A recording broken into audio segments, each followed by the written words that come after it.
Hi, everyone. We're so excited to welcome you to the next webinar in our People Fundamentals series, How Better People Data Can Make Managing More Manageable. Before we get started, I'd like to go over a couple housekeeping items so that you know how to participate in today's event. This webinar is being recorded and all attendees will receive the recording post-event.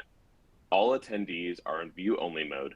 Please submit any questions for our presenters in the Ask a Question box below the slide screen. You may send in your questions at any time during the presentation, and the speakers will do their best to answer as many of them as possible during the conversation today. If you run into any technical issues, please submit your question in the Ask a Question box as well, and our producer will help you troubleshoot. Please also notice the clipboard widget on the far right of the dock. That's our feedback survey. If you could take a moment and complete the survey before leaving the platform, we'd greatly appreciate it as it helps us shape future webinars. Before I hand it over to our moderator, I'd like to share a couple things. Our recently released State of Performance Enablement Report is available in the related content section of the console. It's filled with key findings around what employees and managers want from performance management and what they expect of their organizations. Be sure to download your copy. Please also be sure to RSVP for our next webinar, Cracking the Code to Maximizing People ROI with BetterWorks Advanced Analytics on July 13th. And lastly, we're excited to share that our CEO, Doug Dennerlein, and VP of HR Transformation, Jamie Aiken, have written a book titled Make Work Better, Revolutionizing How Great Bosses Lead, Give Feedback, and Empower Employees. You can learn more at makeworkbetter.com. The link is also in the related content section of the console. Now, without further ado, I'd like to introduce our moderator, John Schneider, CMO at BetterWorks. John, over to you. Thank you, Alex, and welcome everyone back to the 10th edition of People Fundamentals. We're so excited to have Stacia Garr today from RedThread Research to discuss how we can all leverage our performance data to enable manager effectiveness. For any newcomers out there, welcome to People Fundamentals. This is a webinar series about empowering HR professionals just like you with the tools and knowledge to better support your employees while addressing some of the biggest issues you're facing today. Before we begin, if you're somebody that's new, why don't you introduce yourself in the chat? We have a very supportive community. I have a feeling you'll get something back in return. Before we kick things off, I just want to give a shout out to all the dads out there. You do so much to enable the next generation to be good citizens and contributors to our society. And myself, I can attest, I have 3 boys. I know that it's a lot of fun and it's also a lot of work and it's very hard and stressful sometimes. Over at BetterWorks, we're also celebrating Pride Month. We've been celebrating the LGBTQ community via blogs and stories from within our DE&IB team. You've already heard that the State of Performance Enablement Report is available for download from within this event. So just look for our paperclip icon, just like Alex said. It's free to download. That makes it easier than going to our website. And I wanted to tell you, though, that we're announcing right now, registration will be going up soon for a roundtable discussing the findings of the report. We have 2 fabulous people joining this roundtable, and a third is going to be named very soon. So you have Susan Lovegren there and Ben Eubanks already. So when it comes out, please sign up for it. You have homework. Read the report, come up with your questions. It will be discussion-based. So with that, for everybody here, what are people fundamentals? Philosophically, in today's rapidly changing work environment, HR leaders are giving more increased attention to them. They've always been around. These are the variables in the work environment that do not change. People want fairness. They want support. They might even need a little bit of rest once in a while to reset. Work is being reimagined today due to so many factors we all know about, and many of them are stressors, such as things like the pandemic that was recently out there, and now we have rise of distributed work, which changes working norms, to now innovations like generative AI that are going to truly, literally change the shape and face of how we interact with software for the rest of our lives. It just doesn't seem to stop, and that can be very stressful to always be adapting as employees. We always want, as employees, to unleash our creativity, explore new avenues, strive towards achieving the goals of the company. And that's the type of deep engagement that's a cornerstone of knowing that employees are committed to the outcomes the business is trying to achieve.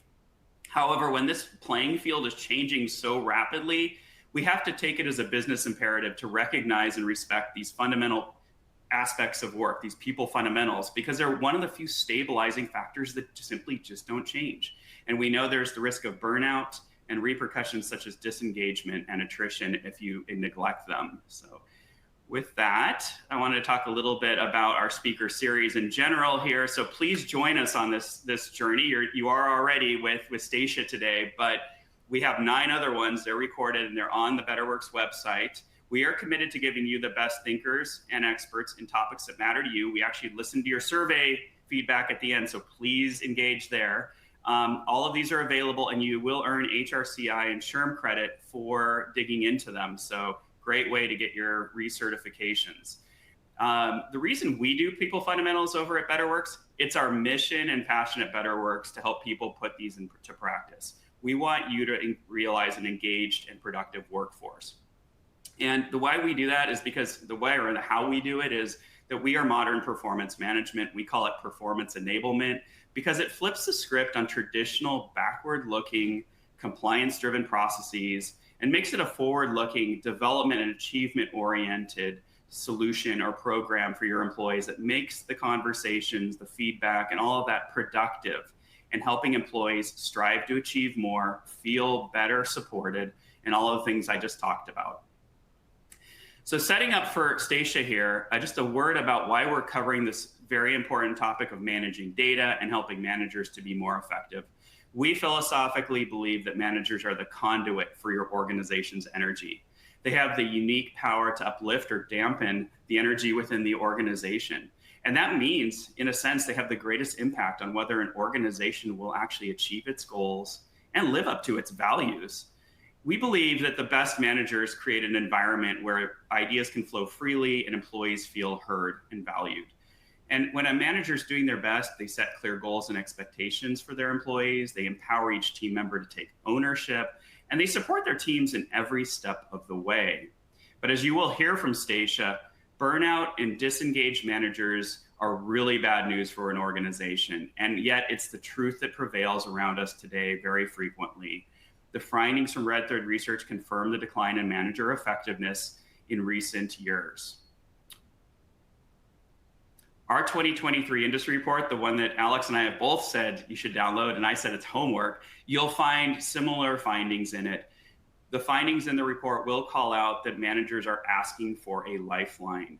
They want coaching. They want coaching to help themselves better enable performance within their teams. They want feedback, they want career development, all the things managers need to be that conduit, a positive energy force in the organization. We're proud at BetterWorks to have an advanced analytics solutions that focuses on this and that helps managers with actionable insights and guided information to help them better make decisions and help their employees. However, so often this is a miss, as we just talked about in the findings. So we're going to now dive into that topic. So I'm going to welcome Stacia Garr here. She's an unbelievable expert on this subject and all things related to talent and performance and so many others in the HR space. I will give Stacia you a shout out that you're a Cal Bear. My wife got her PhD at Berkeley. And so my oldest son pretty much grew up on the Berkeley campus. So I feel, even though I didn't go to Berkeley, I feel like a little bit attached to it. So Stacia's a Cal Berkeley grad, and you can see her resume there. It doesn't need much mention. So welcome, Stacia. Thank you, John. I'm thrilled to be here. Thank you for having me. And I would say the one question for you that we just got to throw out there is your resume speaks for itself. So why don't you give us one fun fact before I fade out here and you talk about manager effectiveness and management? Yeah, it was funny. I was thinking about this on my drive here, and I've done the fun fact thing a lot. So I was kind of digging for something new, and here it is. I grew up in 4-H. So those of you who are kind of from a more agricultural background will appreciate that. It's a youth development program that's focused on agriculture and animals. And so through my 4-H experience, I have actually had the opportunity to show certainly a horse, which I still have as horses, but also a pig, a dairy cow, a beef steer, a goat, and a sheep. So I have shown all of those animals and have reasonably extensive knowledge on them. sounds like almost an entire farm right there. So yes, I think it is the entire farm. I would say that's a fun fact because I would never have guessed that in a million years. So. Well, you can now take it away, Stacia. Thank you. Wonderful. Well, thank you, John, so much for that introduction and an opportunity to share a little bit about myself and more importantly about RedThread, and even more importantly about this topic around making managing more manageable. And I know that's a bit of a mouthful, but we wanted to kind of make sure that we're playing on and emphasizing this idea, playing on words, I should say, and emphasizing this idea about it's about making this job better, making this role better, because as John just mentioned, managers are so much the lifeblood of organizations, and that conduit, I think was the word he used, conduit for energy. And given where we are now with more, hybrid or remote work or distributed work, whatever word you want to use for the moment, so much is now coming through the manager, whereas before you may have had some of the energy coming through the office that somebody was in or other forms of interactions that they had. But I think this shift that we've seen over the last 3 years has made managers even more important than ever. Just a real quick grounding in terms of who I am and RedThread. RedThread is a human capital research and advisory firm, and we primarily support folks through a membership where we publish research on things like performance management and people analytics and people tech, as well as learning and skills and culture experience and DEIB. We love for folks to join our membership. We are a research organization. We're not a consulting organization that does research as a loss leader. We are researchers, and we love putting out high quality, unbiased ideas that help you all do your work so much better. So let's talk about what we will be discussing today. So the agenda is, I'm going to talk a bit about some of our research, which John just previewed, on the current state of managers. So what do we see in terms of what's happening with them now and how has that shifted over time? Then we'll spend the majority of our time discussing how we can help managers, and we have a three-pronged approach to that. And then some suggestions for getting started, and we may have some time for Q&A, but as John mentioned, I love to take questions in the moment as we are going through this discussion. So please feel free to put those into the Q&A box, and I will take them as best I can as we're going through. The other thing I want to mention is that if we don't get to your questions today and you really want to connect and understand something I mentioned, feel free to reach out to me on LinkedIn. I'm at Stacia Garr on LinkedIn, and would love to connect there as well.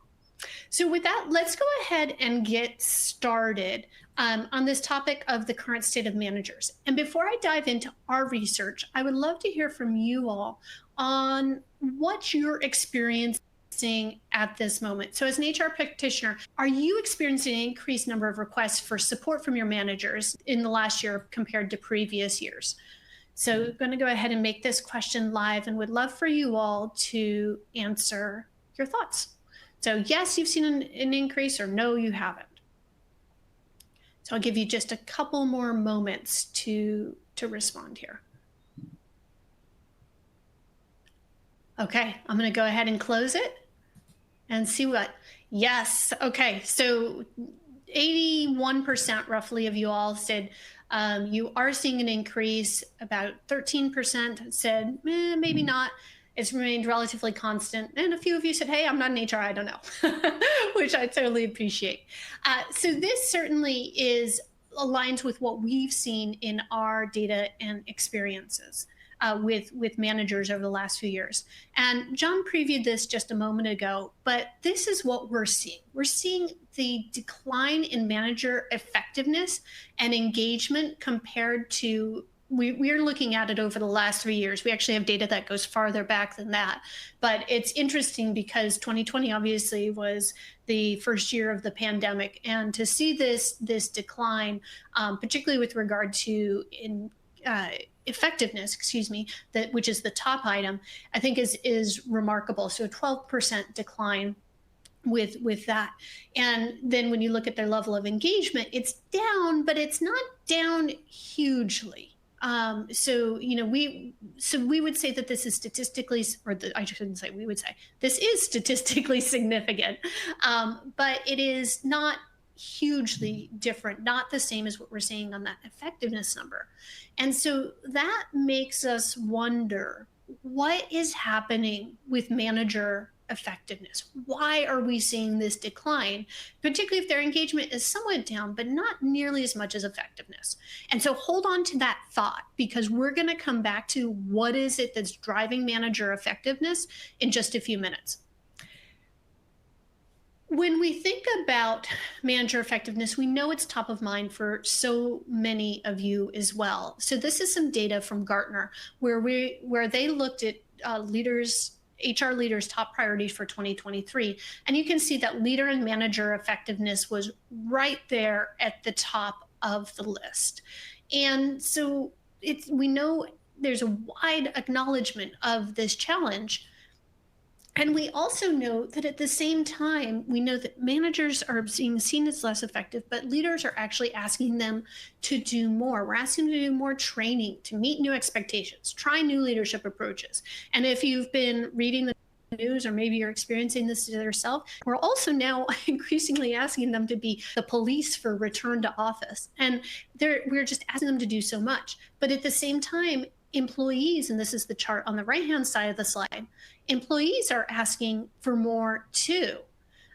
They have, again, and this is Gartner data, they are looking for different expectations. They have different expectations of their employer. They want more sense of purpose, more sense of clarity on the work that they do, as an example. So there is a shift in expectations from employees, and as well as a shift in expectations from the organization. Now, that sets a little bit of context on what is important, or what has changed. The next thing I want to talk about here is why this matters right now. So if we go here to the following slide, we could talk about managers anytime. I mean, honestly, we all know that managers are important. You probably wouldn't be here And if you didn't think that this was important. But why is it especially important right now? 3 things. One is that organizations are looking to cut costs, to enable their organization to respond to market demands, and to enable employees. And our data shows that when you have high manager effectiveness, you can do these 3 things well. So employees with highly effective managers are, as an example, almost 3 times more likely to give a positive NPS. And positive NPS means that we can do things like recruit more easily, we're more likely to retain people, et cetera. And that overall means an improved employment value proposition. We also know that you can respond to market demands by things like being more innovative. We also have within the study, and I don't have it here on the slide, but we also had in the study the ability to be more agile or respond to customers' needs. And we also see that organizations with highly effective managers are better able to do that. And then enabling employees. We know that highly effective managers are more likely to have highly engaged employees and thus higher productivity. I saw a question just come in through chat, which was, how do you assess or measure manager effectiveness? Is this outcome based? So what we did is we asked employees to indicate how effective their manager was at enabling them to do their best work. So that was the question. It was an assessment from the individual of their own manager. And so those who said that their managers, for instance, were were highly effective, they were more likely to be engaged, or say that their organization was more likely to be innovative. So thank you for the question and for the opportunity to clarify. We then find that highly effective managers also tend to live or operate in an environment where performance management is effective, is agile, is responsive, enables people to have that clarity that they need. So you can see here, when employees have high, for instance, high clarity on expectations or clear goals, some of the outcomes that we see here on the right. We also saw this connection between when managers are highly effective, they tend to give higher clarity or have clearer goals for their employees. And so we're seeing this connection really strongly, that when we are doing these things for managers and have highly effective managers, they tend to enable their employees better. We have a polling question next, and so I want to hear from you all about this. And this is really like, we've set the stage for why managers are important, but we want to hear, are you focused on this yourself? Does your organization have a strategy in place to drive manager effectiveness? So I'll give you just a moment to respond to this question. So yes, it involves senior leaders in HR. Yes, but managers are responsible for doing it on their own. No, it's not a current priority, or you're not sure, I don't know. And I saw another question or something else come through in chat where somebody asked about if I was going to touch on enabling versus sponsoring, which are very different.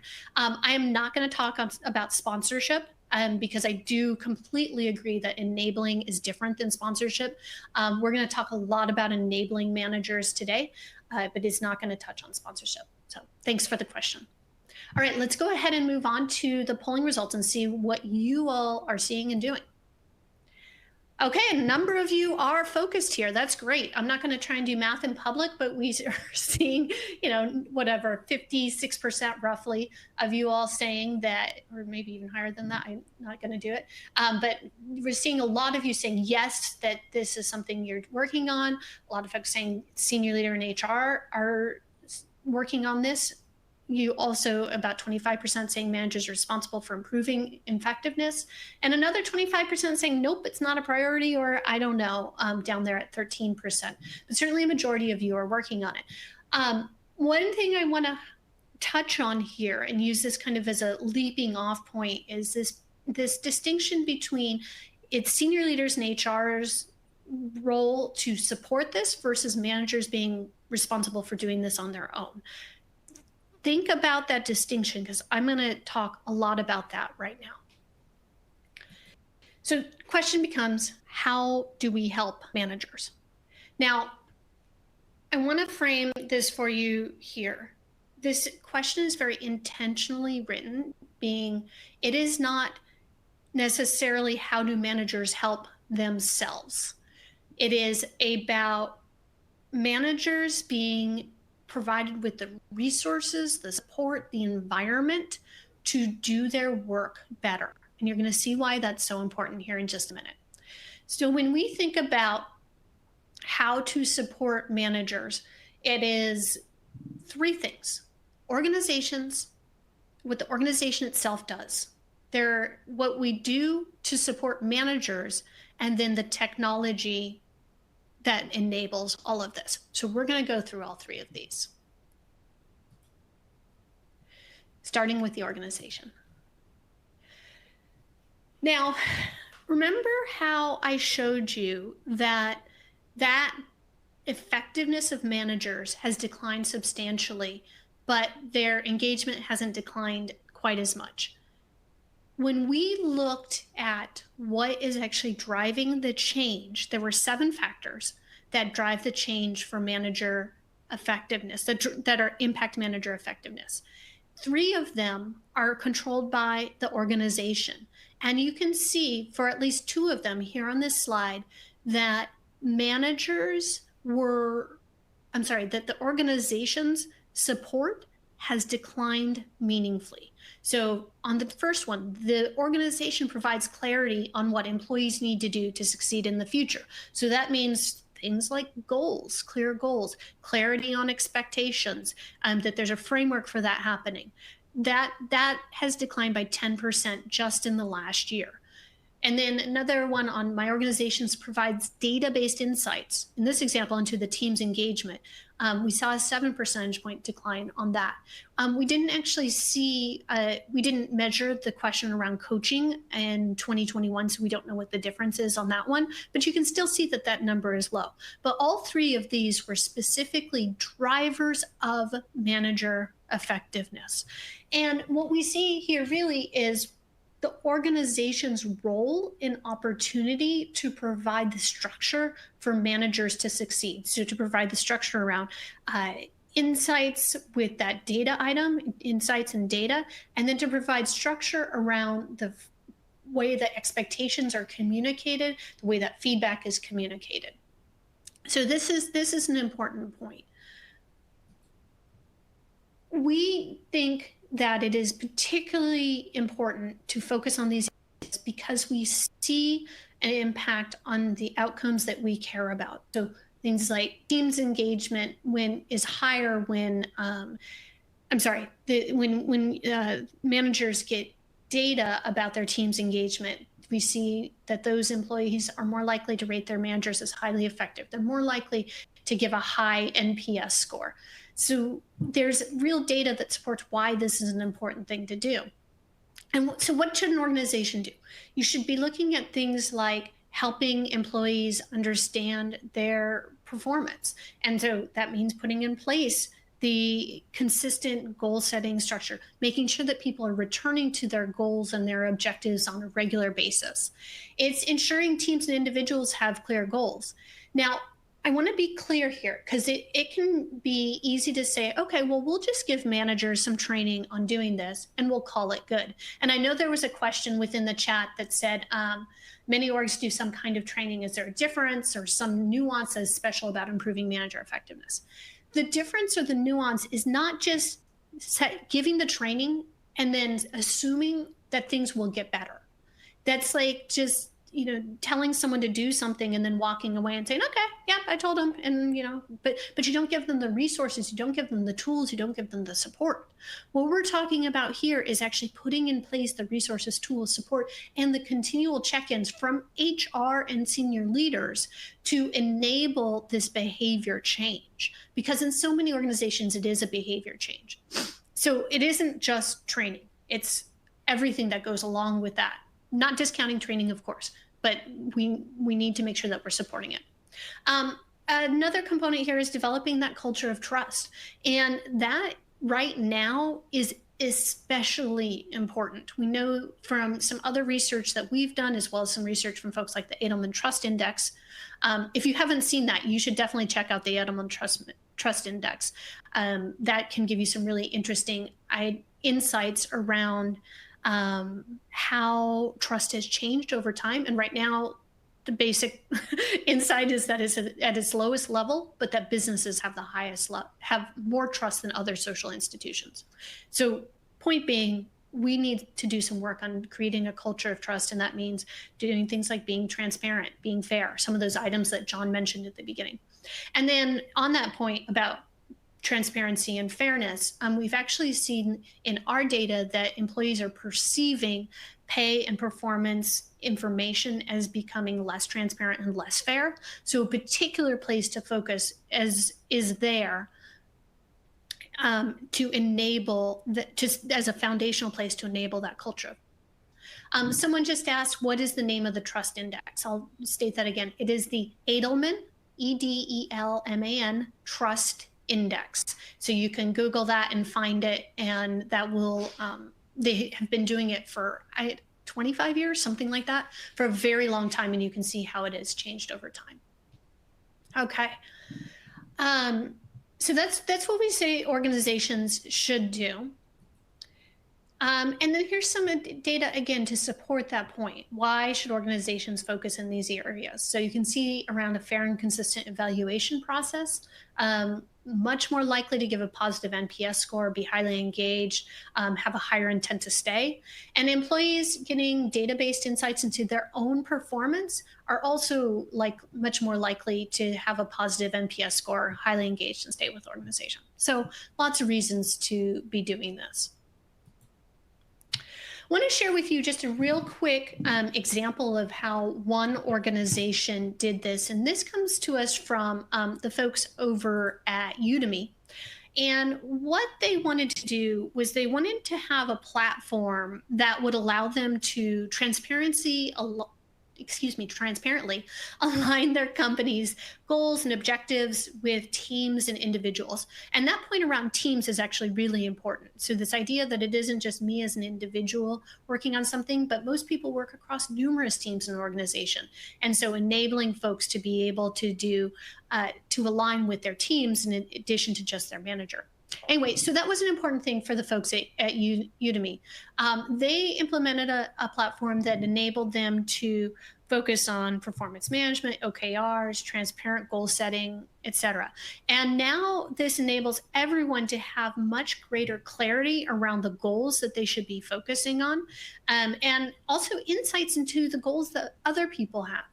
So for instance, there's other teams they may be working with, even the CEO. So just a broad range of folks. And the reason that this is so important is that it enabled them to be able to figure out where there might be misalignments in approach across the broad organization. And then to be able to work through them, because they can say, oh, well, that team, their goal is actually not aligned with mine. What should I be doing differently? And to be able to work through those differences. Before adopting the new platform, they had about a 65-70% participation in their feedback cycles. And now they're seeing roughly a 92-93% response rate.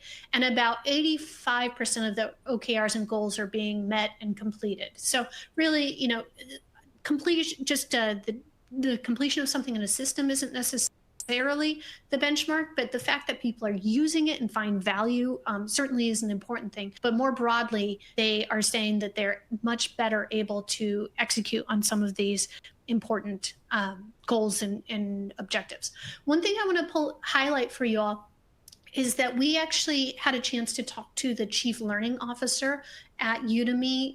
Her name is Miss Melissa Domler. We did a podcast with her on our podcast. Our podcast is called Workplace Stories by RedThread Research. And I would suggest, if you want to hear more about how they approach this, as well as connection and enabling connection in the organization, you should check that out. Okay, let's keep on going. And thank you for continuing to put in questions into the chat, and I'm trying to get to them as I'm able. So let's move on to the manager's role. So I highlighted this, or I'm sorry, I foreshadowed this just a few moments ago. But what we find in our study is that managers' capabilities have not meaningfully declined year over year. Remember, I said that there were 7 things that drove manager effectiveness? Well, we see that 4 of them are the ones that managers themselves can control, and that there isn't a big difference year over year. So certainly not something that would drive that 12% difference when we see the decline in effectiveness. And so this makes us say, okay, 1, organizations, you have a role. That's why we led with that topic. It's up to organizations to really help drive this change. But then 2, okay, if these factors have not actually declined meaningfully, what should managers be doing instead? And our data shows this. Managers need to be focused on connection. And so you might say, connection, like that doesn't necessarily feel, how does that fit in? And first, I'm going to share with you, as you can see here on the slide, that our data shows that when managers help foster connection within teams, their employees have all sorts of good results. But importantly, what managers are doing actually gets back to what John said at the very beginning. They're really enabling that connection of energy, that clarity, that focus. So it's not connection for connection's sake, but it's connection to help people feel connected to the organization itself. When we did this connection research, and we've got a great paper on this, if you all join the membership, you can see it. We talked about how connection is really, there's a connection for kind of emotional purposes. So, I need to feel connected to the people I work with. I need to care about the people I work with, et cetera. And then there's connection for being able to do your job. And so there's these two different types of connection. And it's important that managers start to think about all of those. So that's one thing that managers can certainly be doing differently. There's some other things as well. So managers need to get more comfortable with being transparent.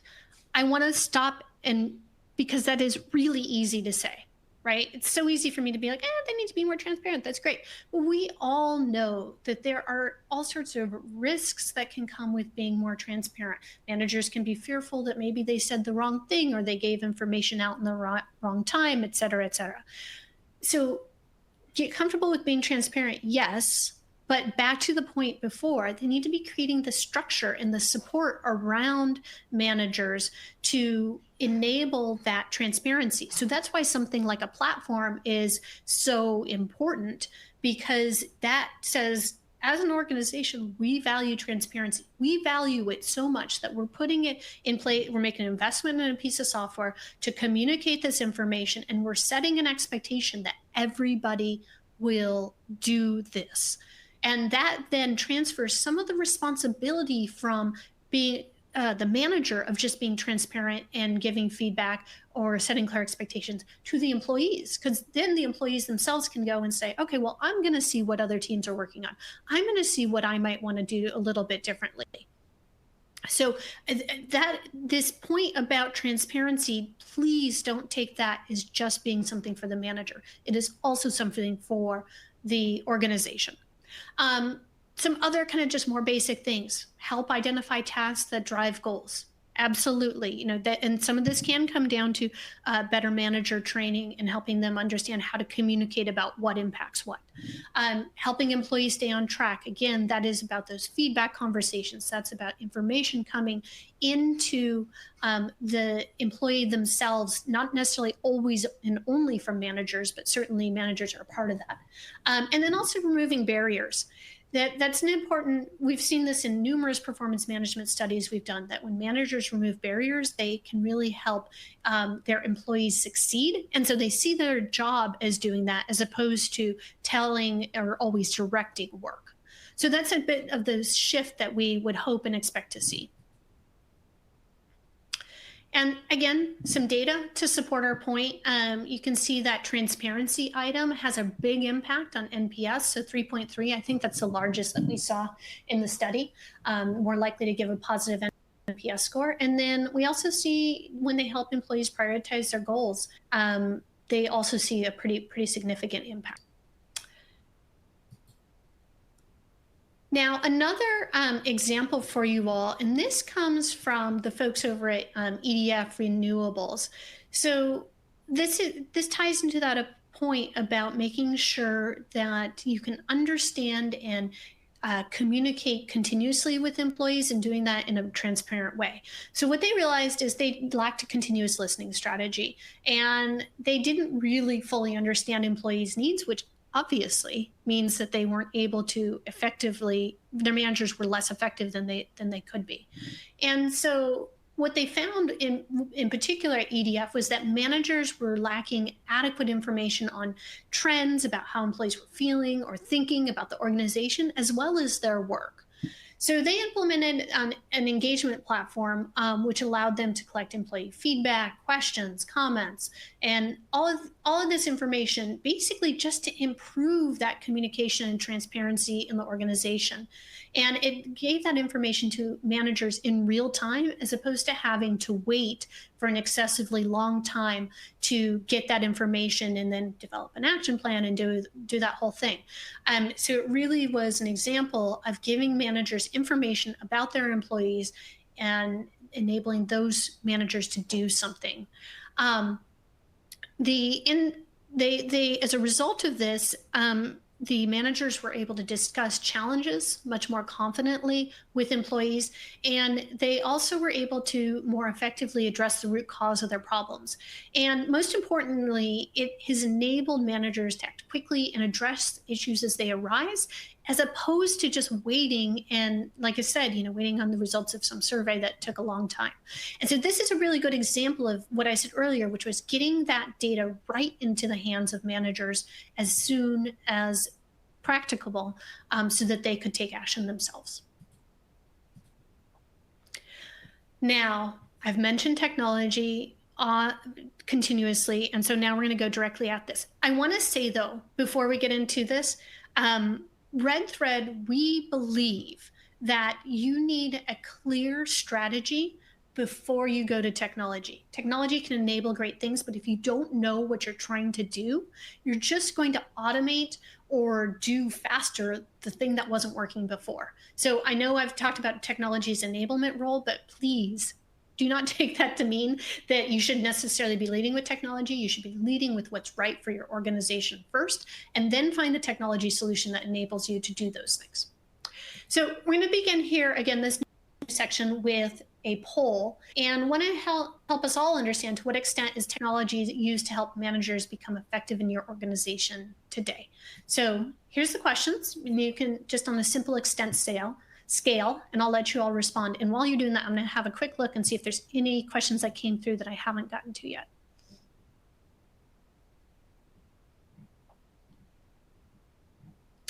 Okay, someone said, aren't we talking about managers acting more like coaches? Is it that simple?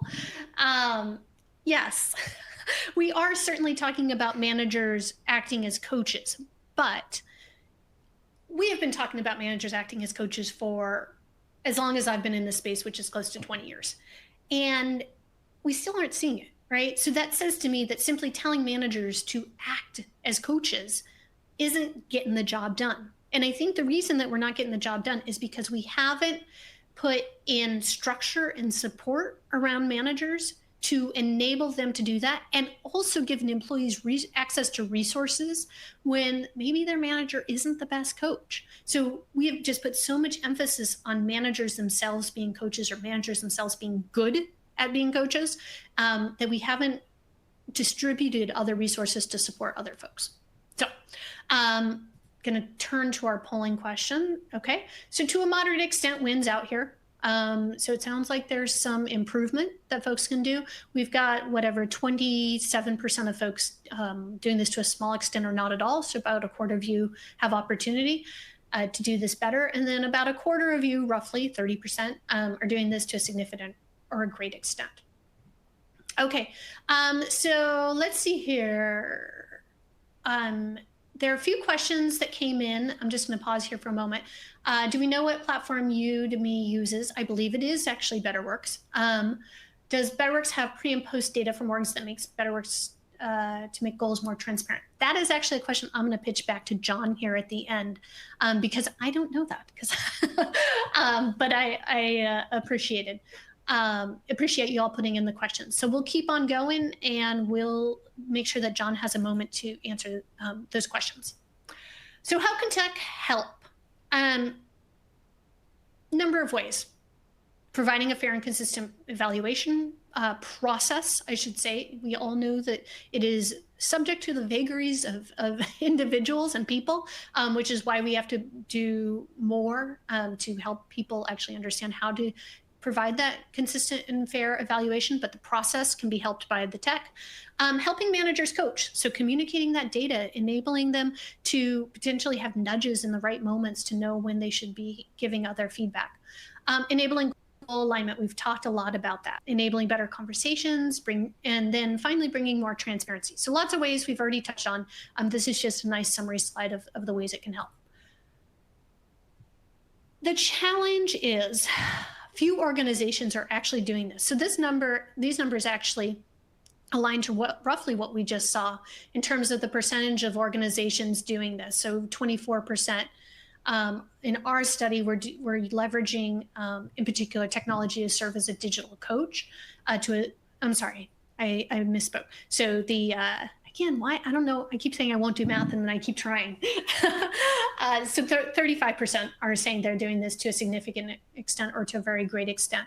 But in general, we find, it's still not very many folks, particularly with regard to performance data. So only about 20% of organizations in our study were using performance data to assess employee performance. Like, for instance, using things like insights from recorded conversations or emails or data from a Salesforce or a CRM, so factoring that data into performance discussions. So we know that a lot of this is being left to managers themselves without the support of high quality data.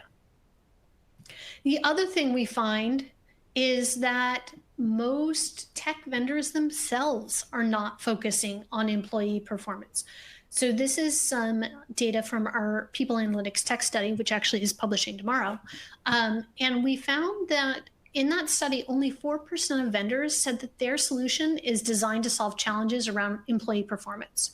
So it really is pretty remarkable that we know that providing more data will help, and yet by and large, most data vendors are not actually providing this data.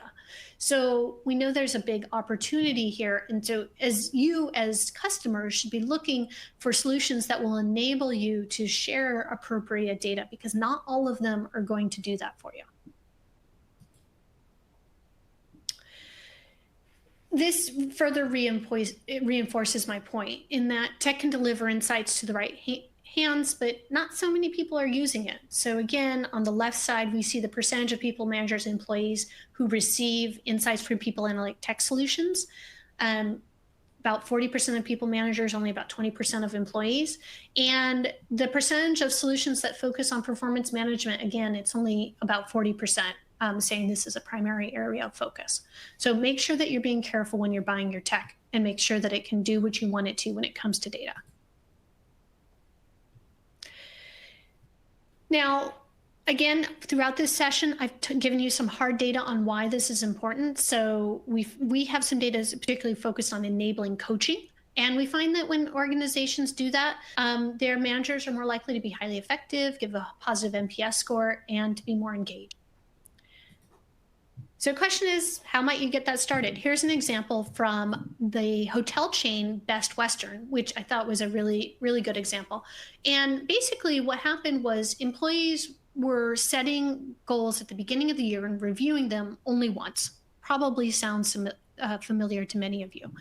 And what the scorecard wasn't helping employees do was to understand what goals actually drove business value at Best Western.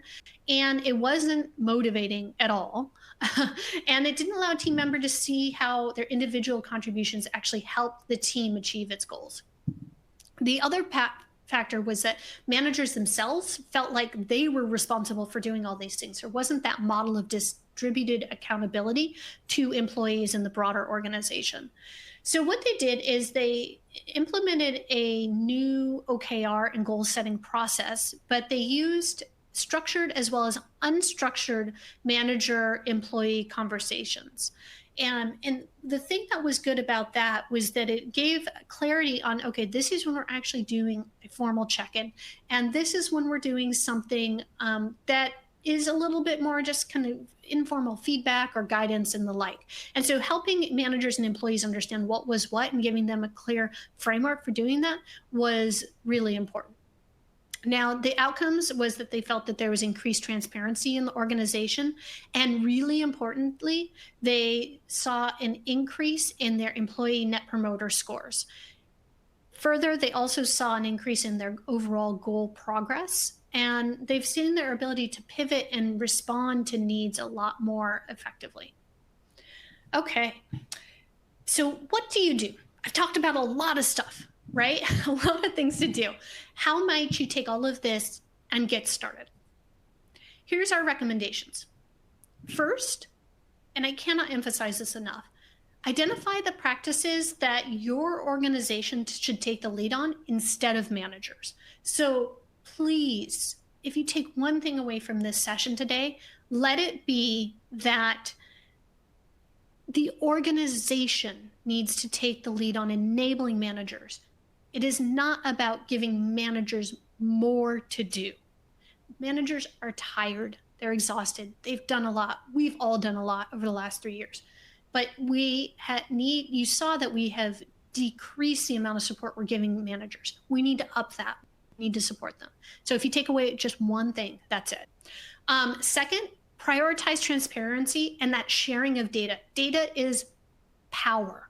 And by and large, most organizations are not sharing it. So figure out what you can share, maybe figure out what you're a little uncomfortable about sharing and question your assumptions there. And then figure out how you can share it and what you expect managers to do with that data to be more effective. Then identify manager tasks that can be done by coaching. There's all sorts of cool coaching, digital coaching tech. We've got a study on that too. Performance insights, connection, enabling connection. There's all sorts of stuff that tech can do.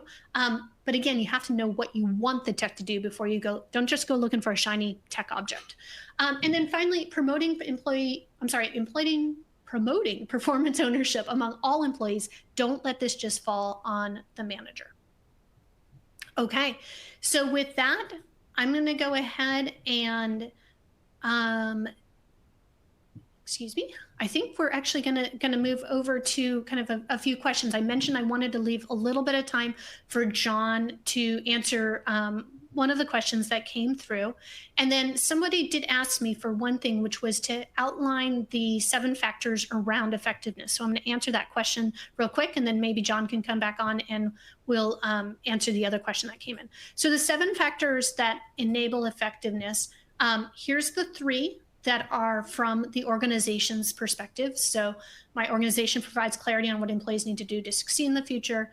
My organization provides data-based insights into the team's engagement, and my organization provides opportunities to connect with coaches.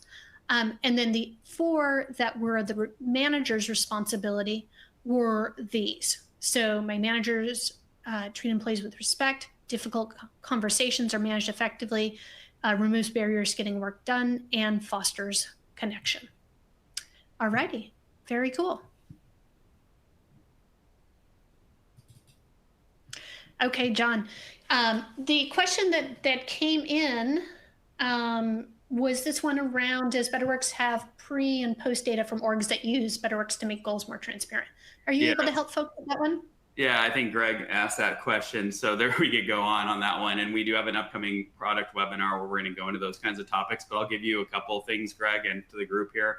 A couple example case studies. So we, of course, just philosophically, transparency is central to everything with goal creation and management when you adopt something like BetterWorks.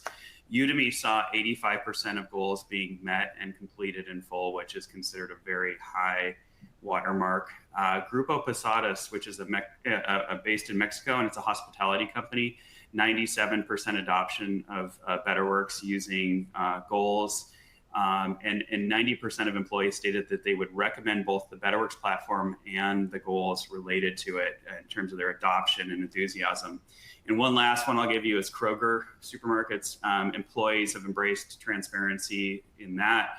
74% of users have viewed goals outside of their facility. So it just shows like how much it's valued when you can actually touch and see these goals that maybe you typically wouldn't see if functions are siloed. So that's just a little bit of food for thought. If you're interested, the upcoming product webinar will very much, that's where we're gonna talk more about the really how you do it around BetterWorks and such. You'll get more of that. Very cool, thank you. So we've gotten another question in here that says, from Julie, what challenges do you see with this model within the manufacturing sector, so the non-exempt staff? I think that the challenges, if you think about, so there's kind of two concepts, right? So what the organization can do, what the managers can do, and what technology can do. I think those are all 3 things or 3 areas that any organization, whether you're manufacturing, non-exempt, staff, you can focus on. We actually just published 2 weeks ago, I think, a study on frontline workers that focuses really on how we enable them. And a lot of what we saw there was aligned to what we see in this in this study. So, for instance, back to what I said here with organizational support, clarity on what employees need to do to succeed in the future, potentially that is less, because you may say, okay, well, some of these goals are really for a knowledge worker. This might not apply. But one, it can also be, hey, if you want to do something different, here's some clarity on how you might develop, how you might learn. So that's one thing. Providing database insights into the employees' team's engagement. That's I think probably the biggest challenge there is going to be your tech. So meaning making sure that people can access the insights, because a lot of times in a manufacturing or non-exempt situation, people don't have a computer, right? They don't have an email that they're logging into. But there's ways to overcome all of these challenges for these different audiences. I think that this should play equally well. And what we found in our most recent study on frontline workers is that these factors really don't change that much for that environment. It's really just about how you execute it. Stacia, one other thing just to add, I think it was that Julie who asked that question. Julie, if you go to our website, one of our former People Fundamental webinars you will want to listen to, it's called Building an Enduring Human-Centric Company. And the guests in it are Josh Burson and Ben Putterman, who is from Rivian. And Rivian does enable all of their frontline workers just as much as they do people behind the desks. So you will kind of get that. And of course, you can imagine mobility and technology is really critical to factor that in and making things very user-centered in terms of ease of use and encouraging on interaction. But I think you'll find that webinar very interesting based on your question. Yeah. Oh, and one other thing, actually, I should mention, we just launched our newest podcast season on frontline workers. And the first one that we did we always do it with an author. And our author is Steve Hunt, and he wrote a book called Talent Tectonics. And we particularly talked about these, and the two talent tectonics are digitization and demographics. And we talk about how those are shifting and impacting frontline workers in particular. So that would be a fantastic one to listen to. So if you, and wherever you get your podcasts, again, it's Workplace Stories, and that's with Steve Hunt, and he's brilliant as well. Cool. Let's see. Amazing. Here. I think we're probably at time. So I just want to say thank you all for all the wonderful questions throughout the session. And thank you, BetterWorks, for the opportunity to share our research and our content. This has been such a cool opportunity to talk about this and combine data from different places and talk about data within the context of performance. So thank you. And if folks want to ask me anything else offline, happy to connect on LinkedIn. Amazing. Well, thank you so much, Stacia and John, for joining us. On behalf of BetterWorks and our presenters, we'd like to thank you all for attending today's webinar. As a reminder, please do take a moment to select that clipboard icon and complete our feedback survey before leaving the platform today. As Stacia mentioned, data empowers managers to be better coaches, and at BetterWorks, we give a lot of thought to enabling better performance through providing more insightful and more meaningful data to HR managers and employees. Earlier this year, we announced our advanced analytics solution, and we invite you to join our next event on July 13th, hosted by our Chief Product Officer, Arnaud Grunwald. Thank you again, and everyone have a great day. Thank you, Stacia. Thank you, John. Thank you, everyone. Thank you.